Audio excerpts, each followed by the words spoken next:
Hello coaster lovers. So a couple weeks ago, I finally made a return to Kings Island after nearly a year, and there were two things that I wanted to check out. One was the nighttime spectacular under the stars, and if you want to know what that is like, go ahead and click the card above.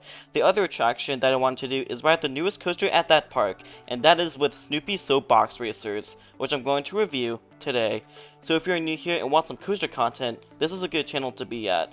So let's begin this review with the history of this family coaster. So this coaster got announced back on September 7th, 2023, and to my surprise, they actually constructed it really late. I think they started building the coaster back in March of 24, then on May 24th, 2024, Snoopy's open to the public. So let's move on to the presentation. So when you see this attraction, it's actually kind of tall for a family coaster. And here's something that just blows my mind. This freaking family coaster is 1.5 feet taller than Flight of Fear. That's actually kind of insane in my eyes. So wait in the line, and before you hop on, there's this audio of Franklin hosting the quote-unquote soapbox race, but if you wait in this line long enough, it starts to get a little annoying. But anyway, you enter the train, pull on your lap bar and dispatch, and that will lead us into the ride experience. So you climb up 75.5 feet into the air, but it really depends on which row you ride in since not all of the riders don't reach the same height.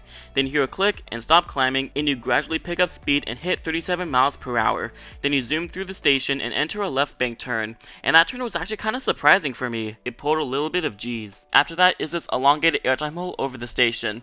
After that is a right turn, and that will ascend you up into a little hill and then the spike.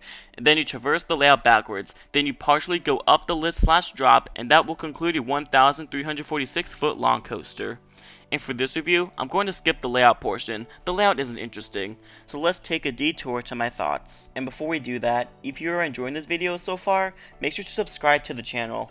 But anyway, if you are a kid and watching this will easily be your number one if you haven't ridden that many coasters. If I was a kid, I would have had a massive blast on it. The first turn had a little bit of G's, and the spike was pretty fun. I also like the theming around the first turn. But that's pretty much it for my thoughts. So let's cap off today's review with the final score. So for the final score for Snoopy Soapbox Racers, I'm giving it a 5 out of 10. It's a fantastic family coaster. It delivered on thrills for a family coaster, and the restraints are comfortable. The only sad thing is that I only got one lap on the coaster, and that was on row 3. But is this the best family coaster at Kings Island? I say yeah, and if you want footage of it in any of your videos, go check out the card above.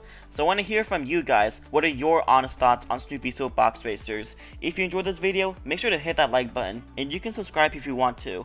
There will be more reviews coming soon, and make sure to keep that adrenaline pumping, and thanks for watching.